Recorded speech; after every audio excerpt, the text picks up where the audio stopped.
Mastermind podcast number 438. And I have good news or bad news, depending on how much you like Bruce. He will not be on the call today. I think it's bad news for all of us. But he is with his brother celebrating the birth of his niece or nephew. I haven't heard which.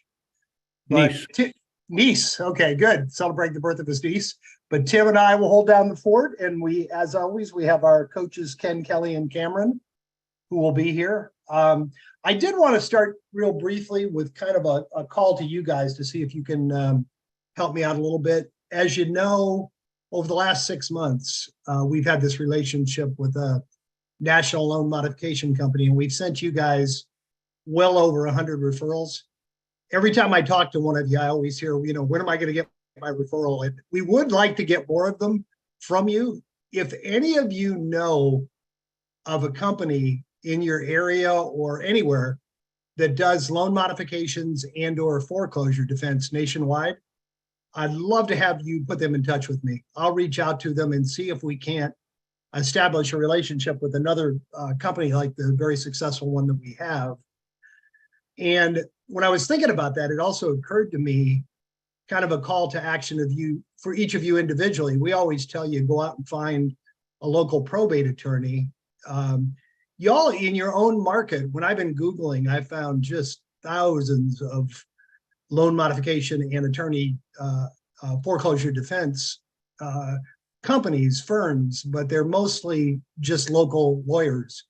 And it just occurred to me that that's probably in your local market. You should probably try to reach out if you have either. And it'll probably be a law firm that does both loan modification and foreclosure defense. But what a great person to have on your team, just like this other company's been doing.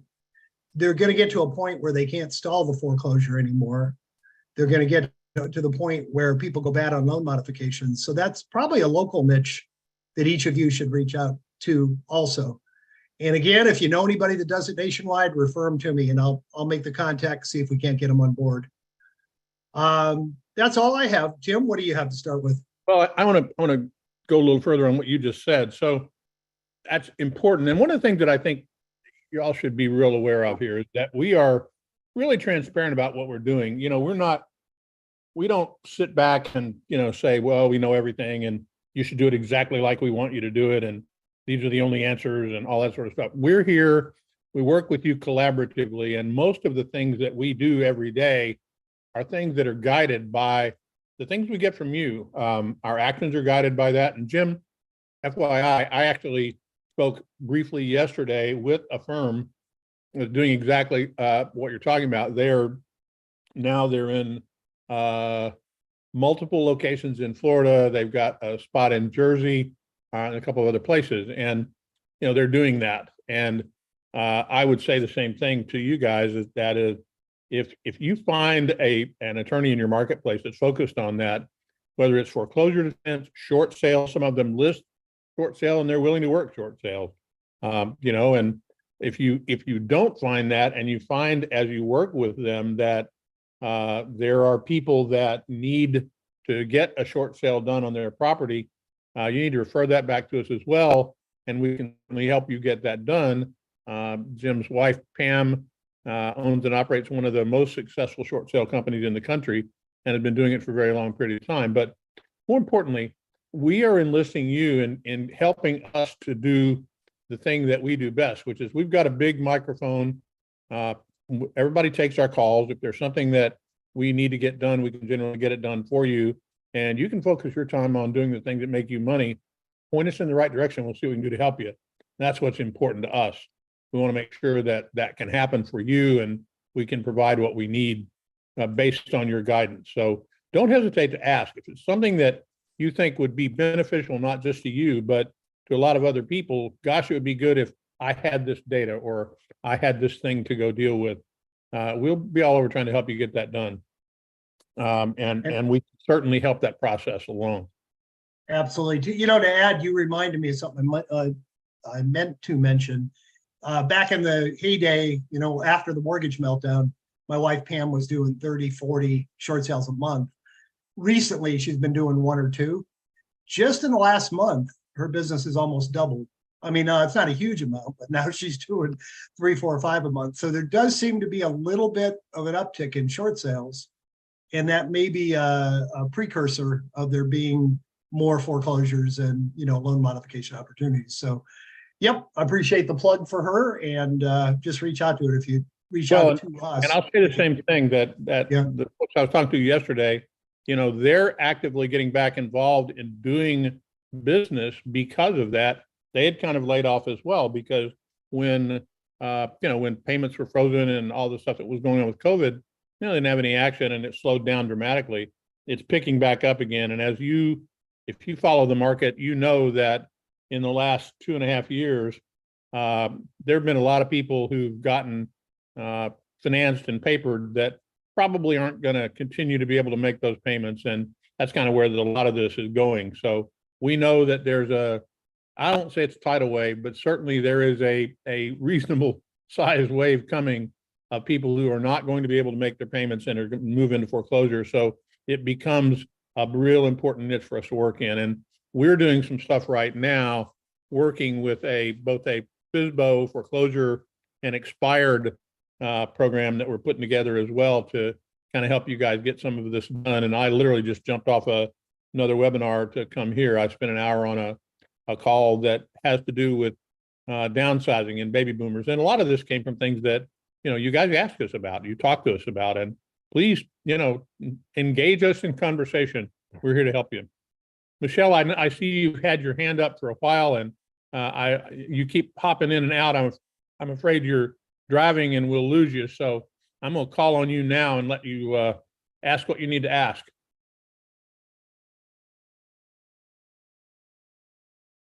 Michelle? Can we unmute Michelle, or Michelle, can you unmute yourself? Sorry, it wasn't letting me unmute for a second there. I'm in a better location. It shouldn't lose connection here. So I had a property I do have a property under contract, and title I asked them to run this 3 weeks ago, and of course they don't do it till 3 days before closing. But there is, her husband is deceased. He didn't show up in the county, but he shows up on title when they ran their search. And there is he has a son from a previous marriage. It turns out he's 50% owner.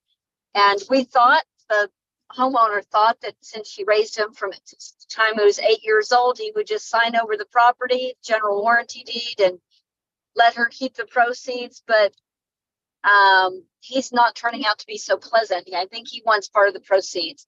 So is there any recourse at all on my side if he decides that he doesn't want to go and do this contract that I've been working on for 2 months? He decides not to sign. I'm just wondering if there's if y'all have, or if there's anything I can do from my end to help him, to encourage him to sign. It's an ethical, ethical bribe or something. Let me ask you a qualifying question. It is a probate, Sure. correct? It is a probate deal? It is not in probate. So in Texas, okay. we can do an affidavit of heirship, and it's turned up during the questionnaire and the affidavit process. So is it that the son is in the will, or is he actually already entitled? It's intestate, so there is no will. Okay. But with Texas inheritance laws, he's the first. He would be the only heir to his father's 50% ownership. Gotcha. So basically, he has 25% ownership, or no, he has 50%. Yep. 50. Okay. Wow, that's tough, because you can't even. Nobody's got a majority. How Honestly, much the only involved proceeds wise, how much are they going to get in total? After the loans paid off, they have about 100,000 net proceeds. So he stands to get 50, right? He does, which would really devastate his stepmother, because this is basically her retirement. I've helped them find a affordable motor home. I've worked out a way for that money to be put into an investment that's going to give them a monthly annuity for the next 10 years. And we had it all worked out so that they were going to be taken care of I really, really do my best with my sellers to make sure that they're put in a position where they're long-term taken care of. And everything was perfect for her. And it's really hard to make $100,000 be a retirement amount of money in this day and age, but we had it worked out, and it won't work if he takes half the proceeds. Have you talked to him directly? I have, my broker asked me not to because I do have a license. She said because I'm a party to the transaction, I should not be directly interacting with him. Well, but I did speak to him last night, and he's okay. I mean, he started off really not pleasant, and then he got easier once he realized I wasn't out to take advantage of his stepmother. right. Well, if you think that's his motivation, that you weren't trying to take advantage of her, I think you really don't have, the law is on his side. I mean, he obviously, if the law states what it states, he's entitled to half of it, and it's his dad, whether he was, close to his dad or not, the law is the law. But if he does care about her, one of the only thing that I can suggest, and I'm open, I'd like to hear from anybody else who's got a different idea that may know any legalities in Texas, but I don't, is to act as a, kind of an intermediary and say, look, is there something, here's what I've done for your stepmom. Here's what we're sitting on. Obviously, you want to get something out of this, and I understand that. That's logical. Money's money. But, what can you afford to let her keep? And, let him weigh on his conscience. How much here's what it's going to cost her. How much are you willing to help her do that? Because if he cared about her, which is what you said just now, he was trying to make sure you weren't taking advantage of her. If he does care about her, then, you gotta walk a tightrope, but you could certainly help intermediate that and come up with as much money for her as you could. Michelle, is she living in the property? She is living in a property that should be completely uninhabitable. It is an uninhabitable property, and she's living in it in very, very third world conditions. She's living in the subject property that we're talking about. She's living in the subject property without electricity, half the time without running water, and with a lot of rodents and animal feces. Wow. Is there a mortgage on it? Pardon? Is there a mortgage on it, or is it paid off? Yeah, there's a small mortgage left. There's Okay. a small mortgage of $80,000 that will be paid off at closing. Okay, then I was going to propose something very similar to what Tim said. You're not going to make the guy go away. It doesn't sound like, but, work out some kind of a compromise. If mom doesn't, both of them have to agree, or nobody's going to get anything. And eventually, is mom making the payments on the mortgage now, or is it behind? Oh, we lost you again, Michelle. You're I muted. see you, but we can't hear you. Michelle, we can see you. You're moving. But we can't hear you. Can you hear me? Now we Now- can. Go ahead. Okay. I had Yeah, asked they're if They're not ahead. in pre-foreclosure yet, but they are in default, so they're not making payments. okay, so there's some leverage with the son. Do you want to make the mortgage payments? Obviously not. Well, your mom's not going to make them. So if we don't work something out in the next 3-6 months, neither one of you is going to get anything. Right. Will you take Right. 30%? Or like get him to mention a number first. Because it's not logical for both of them to play hardball and not get anything. And one of them's got to give. And it seems like he could afford to give because, well, also Go ahead. mom will have no place to live if it gets foreclosed. So they both have some motivation to try to work it out. I didn't catch that last thing you said. Well, I said that on one hand, neither of them get anything if they can't compromise. Right, right.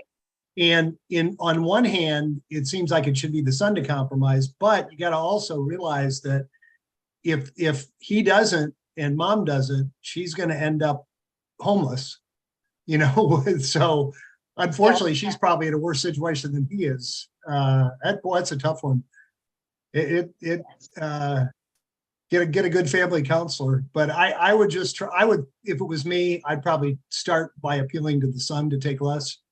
And worst case, I mean, mom might have to do that if he absolutely refuses. Is it your sense that he's just going to be completely inflexible?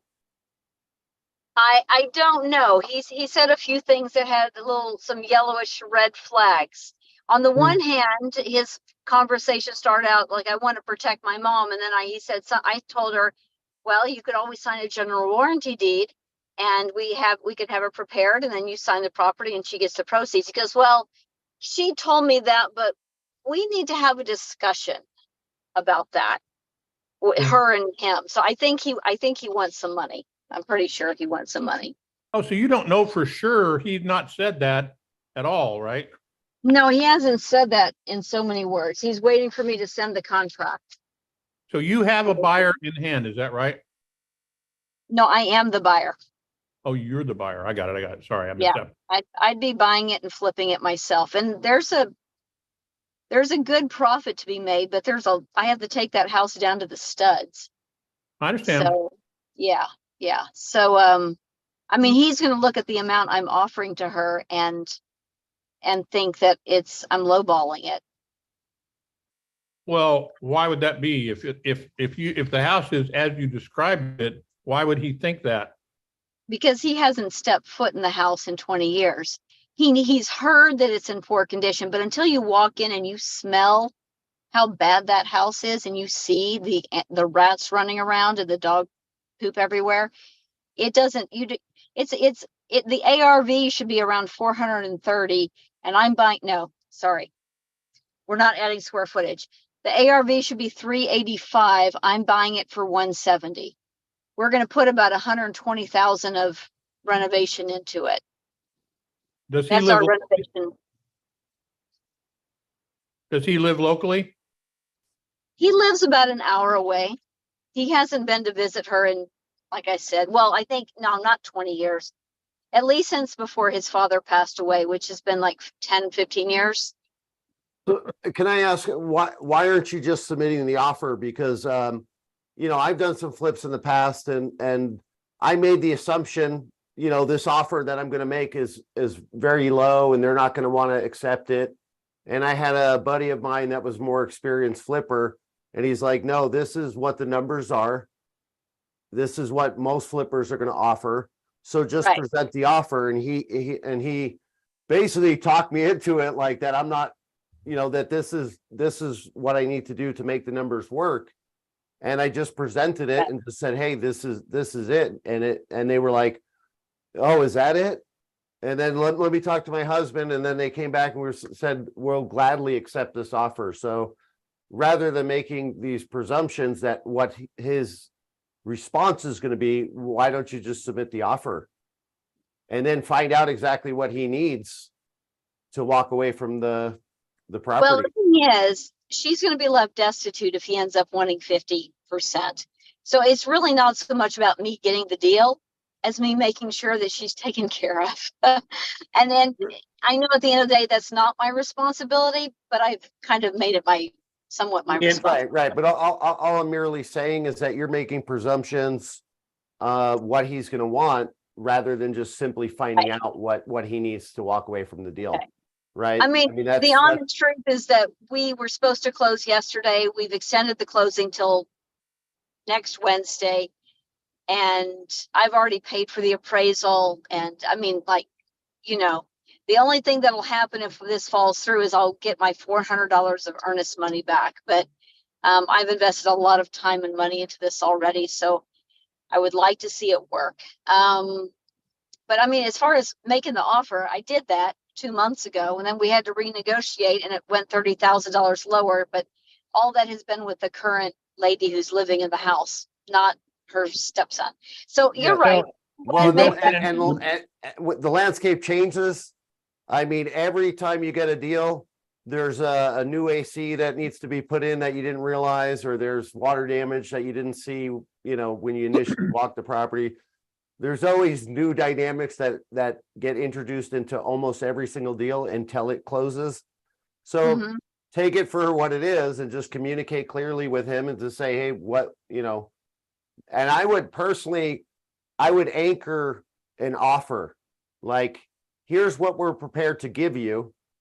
Because most people know in a negotiation where you start an anchor, then that's where you're negotiating from. So I would say, you know, listen, we can give you $5,000. You haven't been involved. You know, the mother-in-law, we're trying to take care of her. You know, I see. here's what we're willing to give you. Start there, probably at a low point, to see where he's at, because maybe you offer him $3,000 and then he's like, well, I need 5. Okay, problem solved. But at least you Okay. know where he's at. Okay. Michelle, Belinda Reese had a good suggestion. She just chatted in. She said, take a video of the house and send it to the Sun. It won't transmit the smells, but it might be able to. I would, yeah, I was going to say the same thing, not a video as well. I mean, that's a good stopgap, but I'd invite him to meet with you and his mom at the property, and that'll do it right there. If he cares about her at all, you'll instantly know whether he cares. You know, if he'll show up and the house stinks and it's, you know, got feces and urine and she's living in a horrible condition, if he cares about her, then that's your best ammo right there.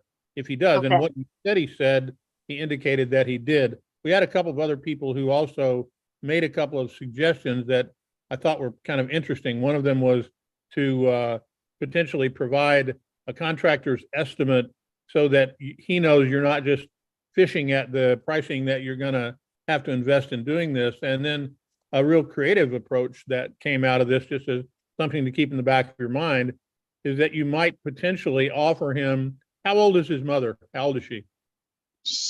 I think she's 65. Is she in good health or not? No. Okay. I mean, she's disappeared twice during this 2 months, and she has a tendency to use drugs when she's very stressed. So, Got it. So here's the she deal. stayed clean most of the time, but she got stressed at one point and disappeared on us and went on a drug thing. He said, somebody suggested a very interesting option, which was to potentially offer him the opportunity to get put into first position as even as a lien holder on the purchase of the next property for his stepmother. That way, he's assured of getting all the money out of it long term. He'd get whatever's left after that deal, if there's a way for you to make that happen in some way.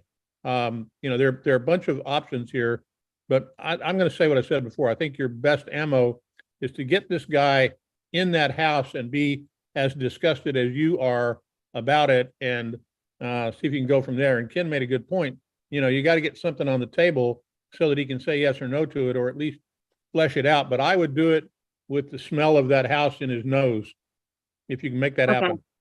Okay. I'm going to see if I can make that happen.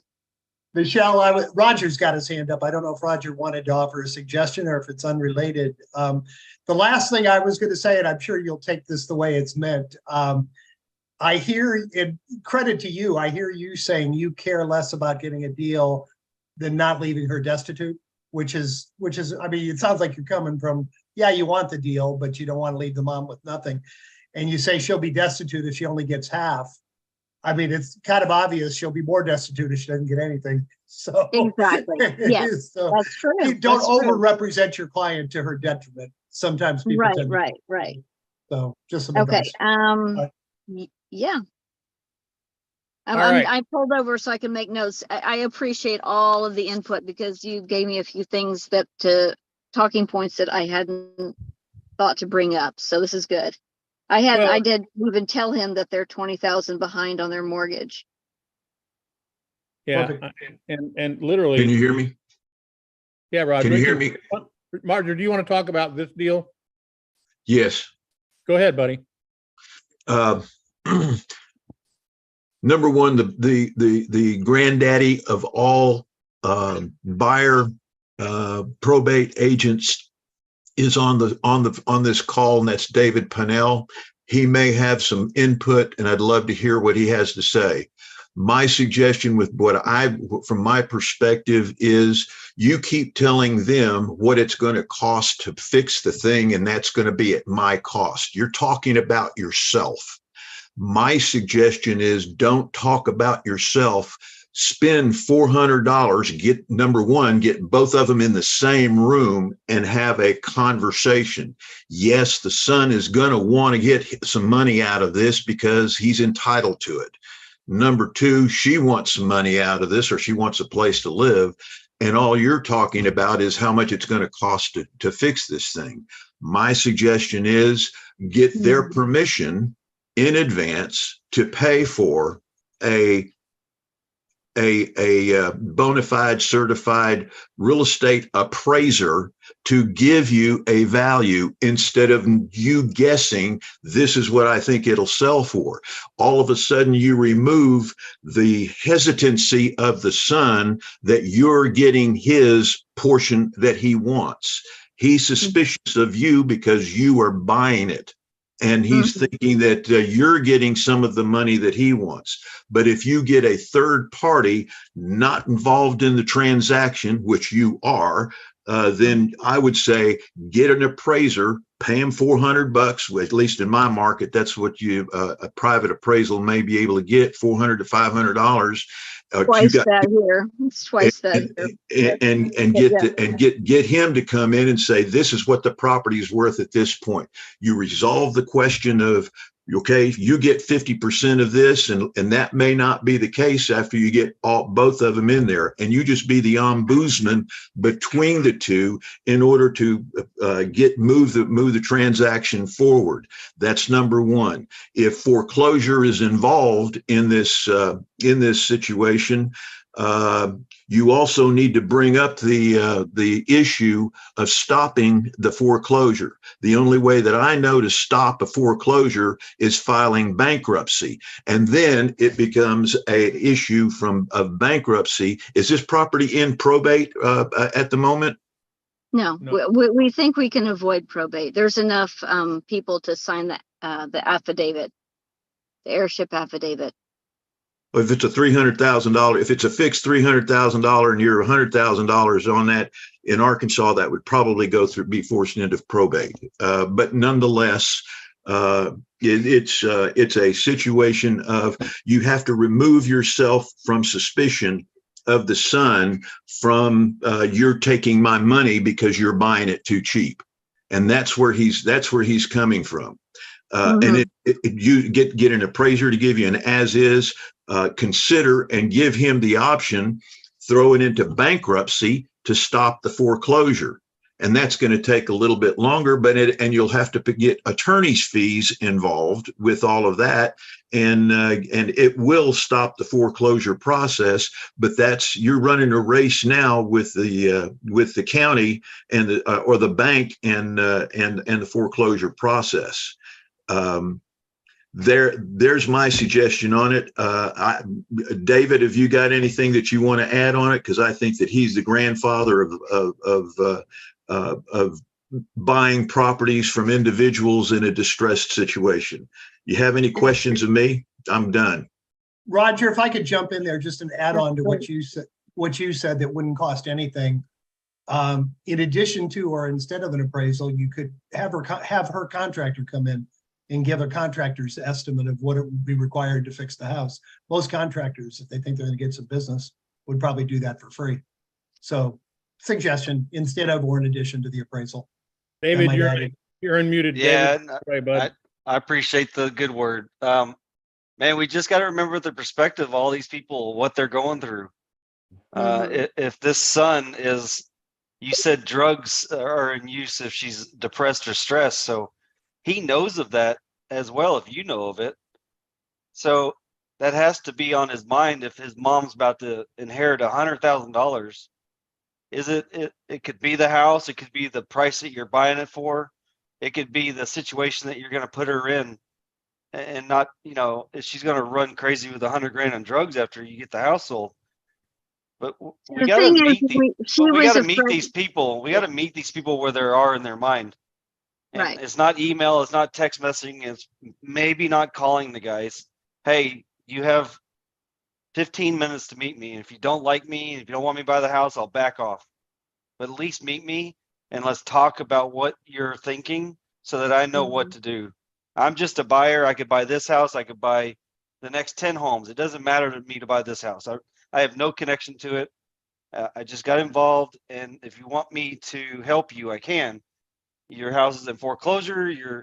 Your mom's, you know that she probably uses drugs if she gets stressed. You got to bring all this stuff up to her, all these pain points, and then discover his perspective, what he's thinking. He may not even think about the house at all. And we're going into a situation, y'all been talking about all these different scenarios, of all these different things, and we just don't know his perspective Yep. at all. Yeah. Okay. I need to go see him in person, or he needs to come up preferably so he can see and smell the house in person. Absolutely. Oh, 100%. Or go pick him up. Is he in town or close by or a couple hours? He's about- in New Braunfels. The house is up in Cedar Park. So let's see, it's about an hour and 10 minutes apart, maybe. Send him an Uber. Say, hey, I'll send you an Uber and then put you back on the Uber and you don't have to pay for gas. Make it easy for him. Okay. I think you may, Michelle, I'm just going to say one other thing. I know you're in this situation and there's a forest and the trees going on here a little bit. I think that you're absolutely missing some key elements here and probably some of the very most important ones, which is that you really don't know where he's at. David made a good point. Everybody's made good points. And the one conversation you related to us was that he was concerned potentially that you might be taking advantage of his mother. You don't know that he wants 50% of this. You don't really know what he wants. And I think the reality here is you're building trouble for yourself that you don't know is even there. And, get the guy and take David's suggestion even, take the high road, offer to pick up an Uber for him or to go pick him up and, say, look, I'll swing by, I'll pick you up, I'll take you, we'll go visit with your mom. I want you to see the shape the house is in and, we can talk about it. But again, if the house, he may not have, you said he hadn't been involved with her forever. He probably has in his mind that it's a much better house than it is. And so, you've got to get him to look at it and understand that, there's nothing here but good that you're going to do. And you got to use the house to your advantage. Go pick him up. Make sure you're removed from the result. Make sure you're removed from the result. If he knows that you want to buy that house 100%, you're all in. You can't walk away from the negotiation table. I think You he gotta may know that though, David. I think that's the problem. That's wise words, David. I don't want to tip my hand too much. I'm more invested in this house than I should be simply because I've already paid a lot of money, but I'm not going to, I haven't told him all that. So I'll just leave it alone. We make a lot of money too. So don't hang it up on one deal. I just went through this in January of a guy that paid for the mortgage for 10 years. He lived in the house. It was very distressed. And the sister, they never put the title in his name alone. He paid the house down to $30,000. I ended up buying it for $45,000 because they were fighting so much. And I removed myself. I said, look, go get an attorney, do whatever you got to do. I don't need to buy this house. And they called me a day later saying, look, whatever you do to help us, because they probably called an attorney and they were like, God, it's going to be $5,000 to call this attorney. Let them discover that part.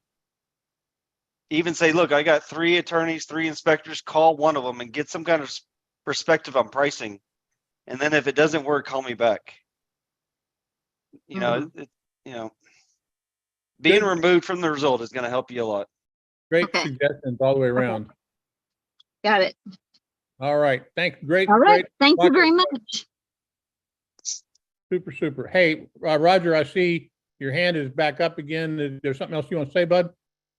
Just a final thought there that I hope you've had at least a title check to make sure that you can get clear title to convey to you, because there's nothing worse than having something come up at the last minute right before closing that you got to get this cleared also. Even though there's a lien from the bank that's therefore moving in on, but somehow you want to make sure that house can get to you free and clear. And David is absolutely right.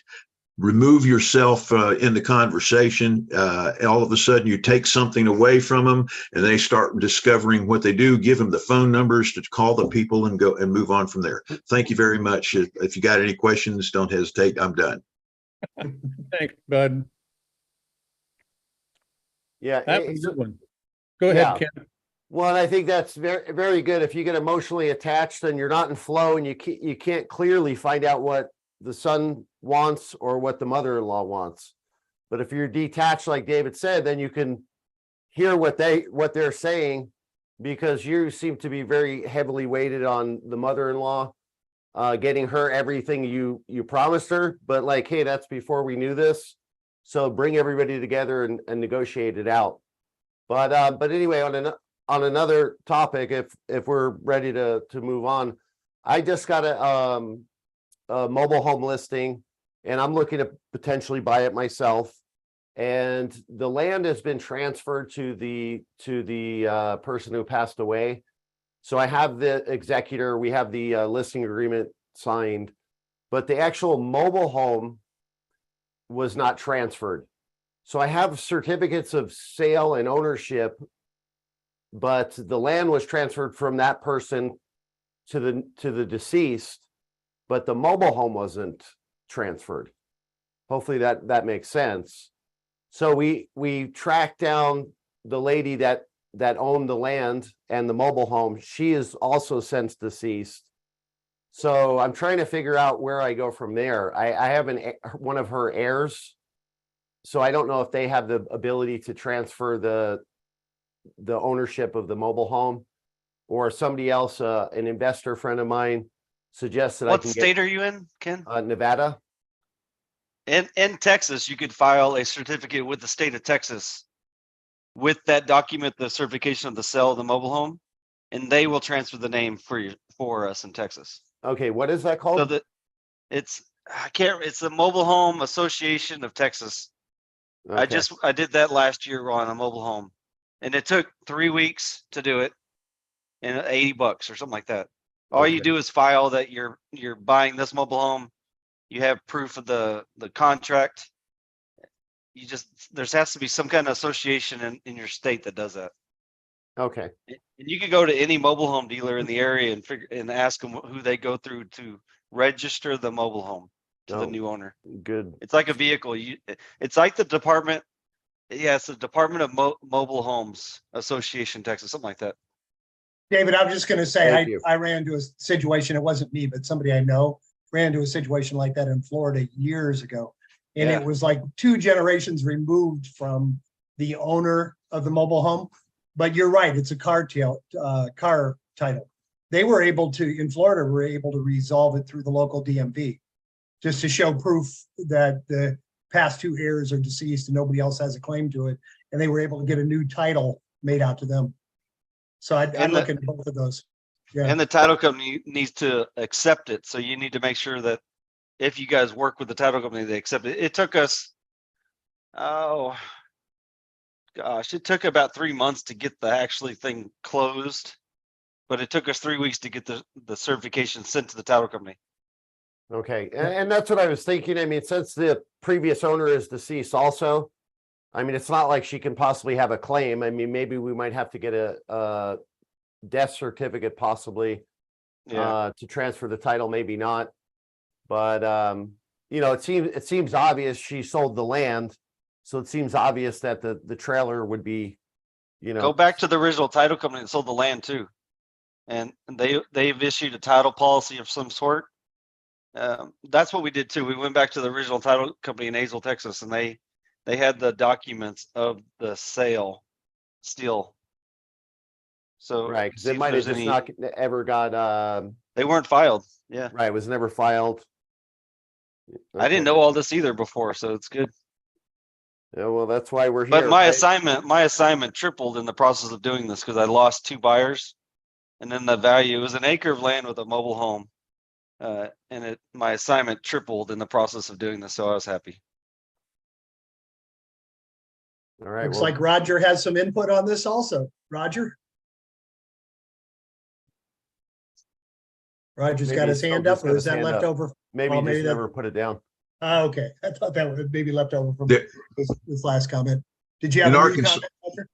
in Arkansas, it's a Department of Motor Vehicles. It is a personal property. It is not part of the real estate, and you wind up having to go through whatever Department of Mobile Homes or whatever. In Arkansas, it's the DMV. And if there's nobody around, you're probably going to have to find, like you said, a death certificate and do a lost title. Somebody is going to have to wind up signing that within the family. I don't know. That may even have to go through. I don't want to go through probate for a mobile home, but a DMV is going to have to issue a lost title if you can't find it. That's the way it is in Arkansas. Exactly the same in Florida. That's exactly the process went through here. And this is a situation where I'm probably gonna maybe buy it. Well, I'm thinking about buying it myself or wholesaling it out. It's kind of a niche or unique, and David, you probably know about this, but it's not real property, right? So the comps for non-real property in this mobile home park are basically like 95, 100,000. But when they have been converted to real property, which my understanding that's about $5,000 or $6,000, then when someone can get financing on the property, then you can sell it for 220, 230, 240, depending on how rehab the home is. So it's kind of a unique situation. If you have cash or you can find investors, you can buy the property, convert it to real property, also fix it up, and then flip it to a financed buyer and actually make a fair amount of money on that exchange. You could actually make more with mobile homes than actual houses. It's crazy. Yeah. So yeah. the better you know this is great. I didn't realize the value in a mobile home.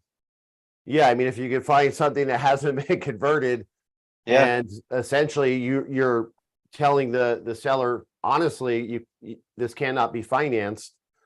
But I have either the ability to buy it myself or I have a cash buyer, develop your wholesale network out there. I reached out to one of my local guys that runs my investor meeting in town. And basically he said, hey, I have 3 people that specialize in mobile homes. So I'm weighing it out. I'm having my contractor over there. We have estimates on the rehab. The cash is standing by if we want to flip it.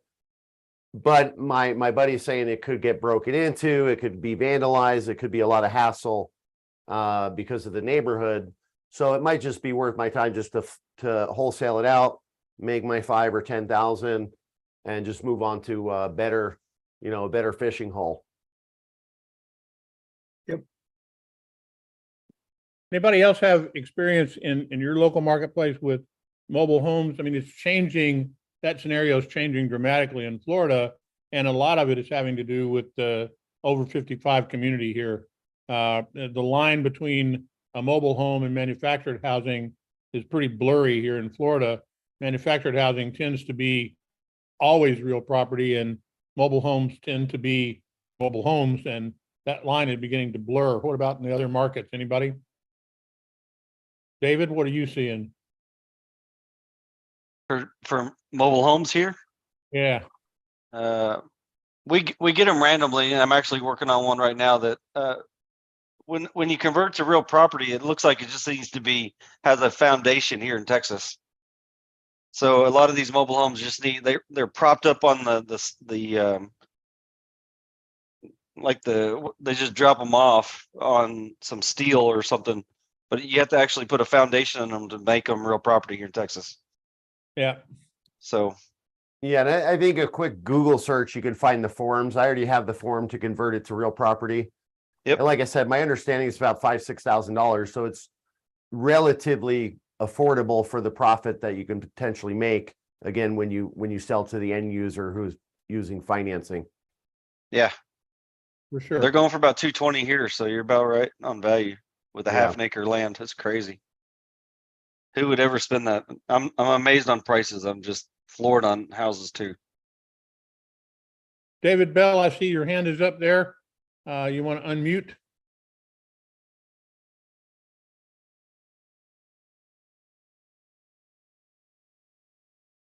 Can you hear me? Yep. Hey, how you doing? You guys were talking about mobile homes. I just want to give my opinion. I wholesale mobile homes full time. I'm here in New Jersey. And I was just going to say from a personal perspective, if you do build your team out, or if you build a strong buyers list, there's a lot of money to be made just through the wholesale strategy with mobile homes. And I only deal with the ones inside of parks. So, but if you get the right buyers list, you could definitely create some good spreads. I wanted to say that I've been doing it full time since 2020. But this month I just had my biggest month. So I did 2 wholesale deals. On the 6th of this month, I closed one. It was 5.5 thousand. So it was like a smaller spread. But on the 12th, I closed a second one, and made $29,000. Wow. So there's a lot of money to be made in them. A lot of people don't think it's like a good investment.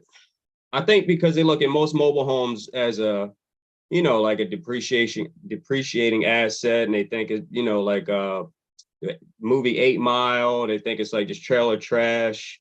But there's actually communities that are very nice, and they have like amenities like pools and playgrounds and basketball courts and stuff like that. And I noticed the closer, at least here in New Jersey, the closer you get to the ocean, is the more the price kind of fluctuates to the higher side with the prices of the mobile homes being closer to the water. David, are you working the parks? Are you working referral? How are you getting your business? So the one that I closed on the 6th, I honestly got that one off of a Facebook marketplace. And I reached out to the person. It was listed with a realtor at first. And they tried to put me under contract. At that time, I told them no, because I didn't want to break any laws, and I didn't want to, step on the realtor's toes. So he had waited, I believe it was like 2 or 3 weeks. He called me back and he said he canceled the contract with the realtor, and he wanted me to help him out.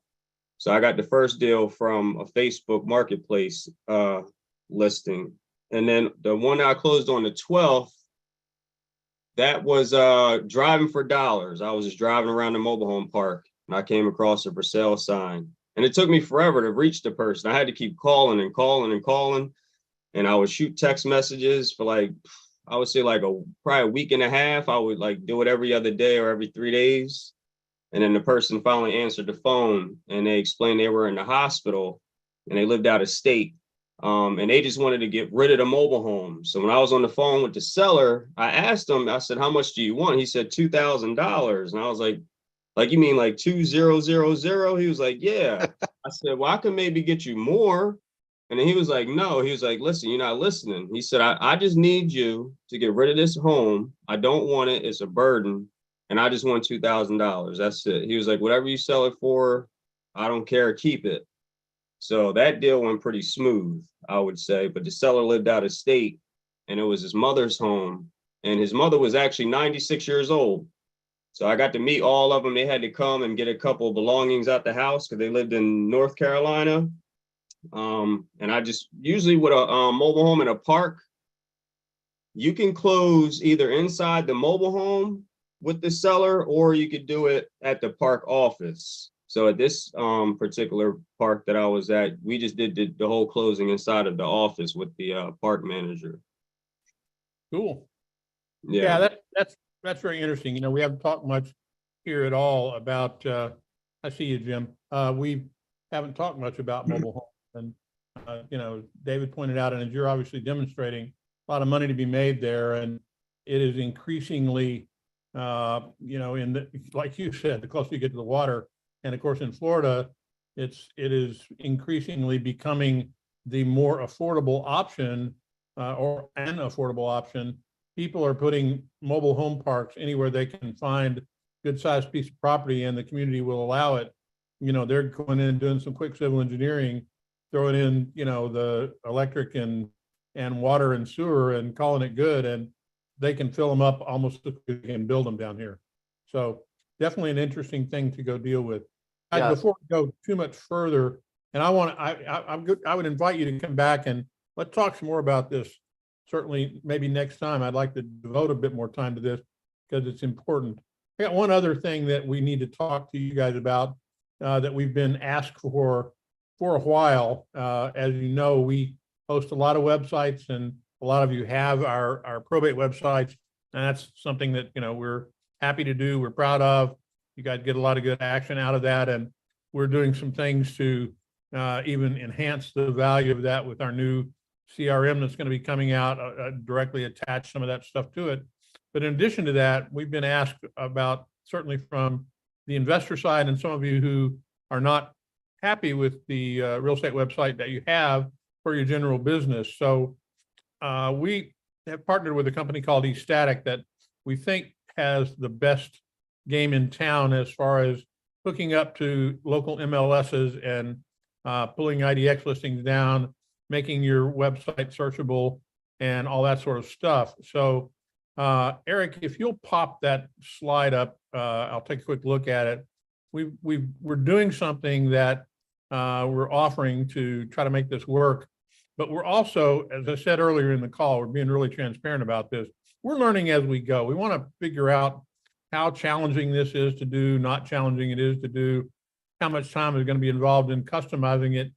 Every IDX feed, not every one of them, but a lot of them are different. There are nuances in each one, and we don't know how long it's going to take in terms of each one. So we're looking to get some experience. So we're looking for 3 people that would like to either add MLS listing capability on their current website or set up a new one. And we know that it's going to take more time than we're charging for, but we're just looking to get some experience. And if you get a little skin in the game, you're likely to help us get it done and pay attention when we ask questions. So first 3 people that will contact support and ask this for $199, we'll set it up for you, add it to your site, and it'll only add $59 a month to your monthly hosting, which will take your monthly hosting currently $99. We're going to look and see how that plays. I'll tell you that that's adjustable as time goes on, but we're looking for 3 people to kind of help see this thing through as a small beta. So just call support at 844-532-3369 if you're interested in working with us on this. I guarantee you're going to get more than you're paying for, and we'd love to work with you on this to make this available to you and then have something that we can kind of refer back to over time and make sure we get this right for everybody. But as I said, you'll get more than you paid for, and we'll certainly be happy to work with you. So again, call support. Some of you have already asked for it. Those of you that have, we're ready to do it now. So, and please step up and let's get this done. We'd love to help you. And Eric, you can leave that up for a couple more minutes, and that way they can maybe make notes. That's all I had in regard to that. I just wanted to make sure that you knew about it, and our team is traveling, so they got the slide done so that we could put this up for the call, and I want to make sure we had it up. And if you have any questions about it, certainly feel free to ask support when you call them. We'll be happy to answer any questions that you have and kind of show you how this works as well.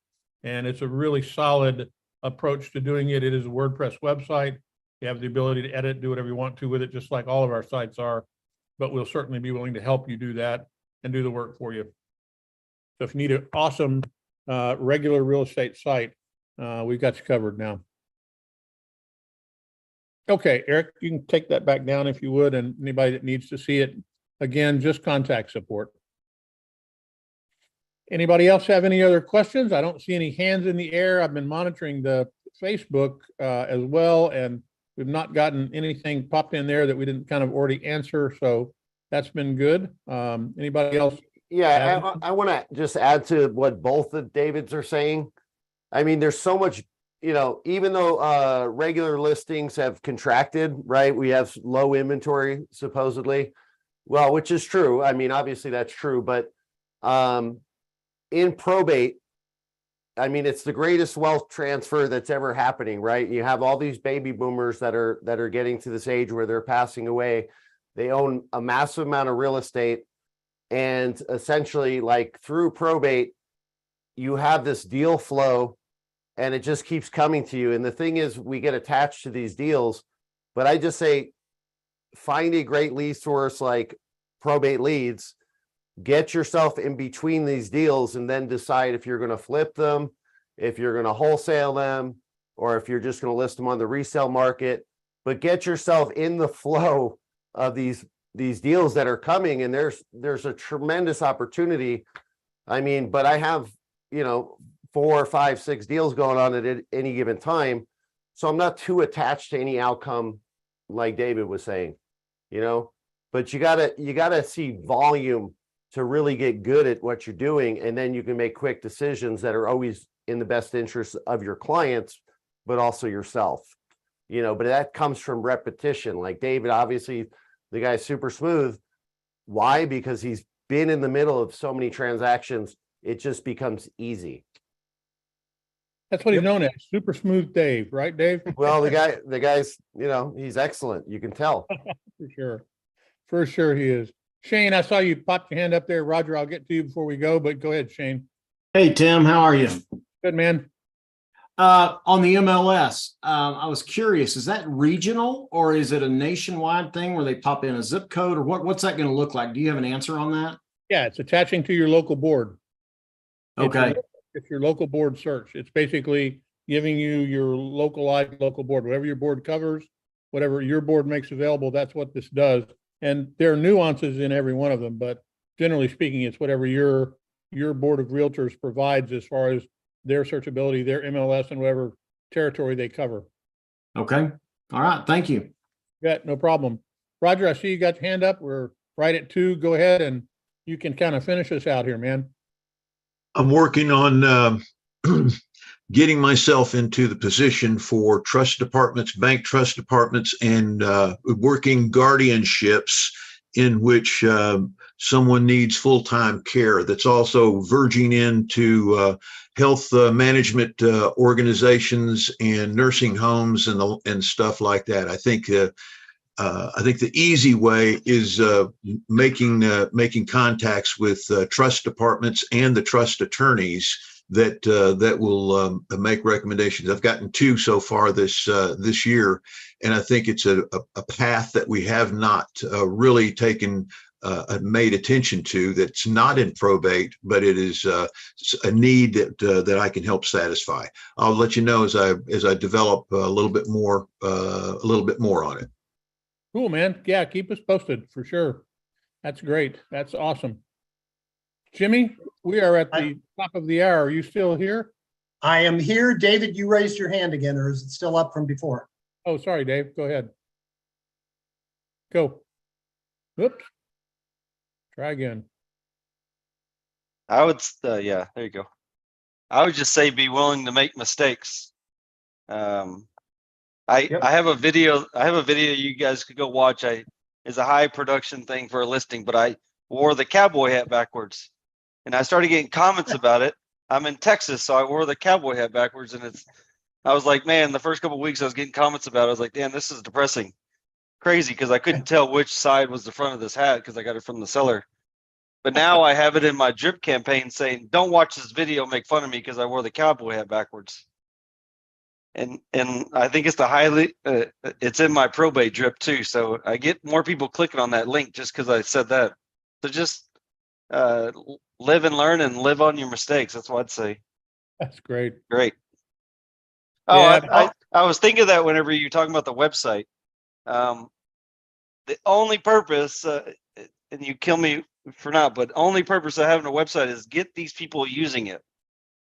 That's correct. If you're going to have a website, make sure that people are using it. So you're going to develop plans and actions and letters and direct people to using that website. If they're not using the website, Google's not going to, they're not going to treat it as an authority for your local market for probate. So here I'm working on a plan right now. You can see, there you go. It's just a scratchy paper for my action plan, but it itemizes everything that I want people to do on my website after they get a letter from me, a voicemail, a text message, everything. So if you're going to be one of those 3 that test out the website, make sure that you have a plan for someone to use the link and use the website, not just to find you on the internet, because it's going to take it's going to take 3 to 4 years for someone organically to find you if you don't have blogs and articles and videos attached to that website. So if you're sending letters through being a subscriber or making phone calls, make sure you direct them to using the website before they call you back. Absolutely. Good advice. And we also, as part of this, that, there's another aspect of this that you may or may not be aware of, is that we've started the social motivator side of this. So we're doing a goodly amount of that for them, doing, weekly postings and putting things up online. And it's all designed to do exactly what you said, which is drive that traffic back to the site. If you're not driving it there, it's not going to come. In the beginning, you get zero organic traffic. I don't care who you are, what you're doing, you're not going to get organic traffic. It takes a while to build that. And you'll never get there if you don't have action going on. So in essence, you're going to pretty much be buying or driving the traffic initially, but we're trying to give you the right landing spot to get it done, and a great place to refer people to start using your site. The ability to search IDX, great place for them to go say, well, I'm looking for a 3-bedroom house in this zip code range and all that sort of stuff. And that's what you're looking for. You want to be that resource. A lot of times the local MLS resources are challenging to use, and we're trying to make that simple. So we'll talk more about it. And David, if you want to talk a little bit about that, I'd love to, have a chat with you, pick your brain a little bit as well, and talk about what we're doing, and spend some time there. That'd be great. I've been working on mine for about 4 years now, and I'm finally getting traction from it. But you'll see if you look me up on the internet, I have over 100 landing pages, over 87 blogs about executor tips, but they all go back to, it's a future planning process. I want people to organically find me, but I also want people in my letters, if they search my name, they find all this stuff too. So I'm getting that traffic that I'm not even getting a hold of. My largest assignment came from a lady that was 4 years in the process of probate, and she looked me up because I was just came up as the #1 agent for that area. Awesome. So the website's worth it. Just invest in it. I will just treat it. It's a long-term thing, though. I'll definitely reach out to you the next few days, and we'll chat a little bit. I'd love to hear what you have to say. Jimmy, yeah, absolutely. Before I do my standard close, just a quick observation, a common theme that I saw in this call. We started out talking about getting more deals, and the whole call was deal related. I don't know if that's a coincidence or not, but one thing that I have said so many times that distinguishes very successful people is the 180-degree theory. Do something different. Do the opposite or something different from what everybody else is doing. And listen to what we talked about on the call today. Even Ken mentioning probate. Yeah, thanks to us, it's gotten a lot more popular, but it's still not something your average agent does. The mobile homes, it's something that your average agent turns their nose up on. How many agents are doing what David is doing with his, with all of his multiple websites? Roger mentioned trusts and guardianships. So that's just a really common theme of successful people. Take the road less traveled. There's a lot less competition. So I think this is a great call, and I love it when they come together and we have common themes like this. So something, guys, if you want to do something where YouTube will take it down if we do it on YouTube, but if you want to do a private thing that's not going to be published, I will take you through everything that I've been building so that anybody that signs up for y'all's website can make it a successful journey, but it's not going to get you a result in 4 months. So plan on paying for something for 3 years and building out. You want to post 1 article a week. Once you get in that habit of doing 1 article a week, you're going to get 2. Same with videos. You're going to post 1 video a week on that topic that you post. And really it's a redirect. It's a video of 30 seconds. Hey, I got this blog here. I want you to check it out. All the tips of probate. That's all you have to say on the video. You could be the ugliest person in the world. You could be the ugliest person in the world. But if you go watch the role play call 35 from you guys, you got to have a plan. And people don't care if you're not attractive. They're still going to call you because you have a plan on probate. Good point, bud. Awesome.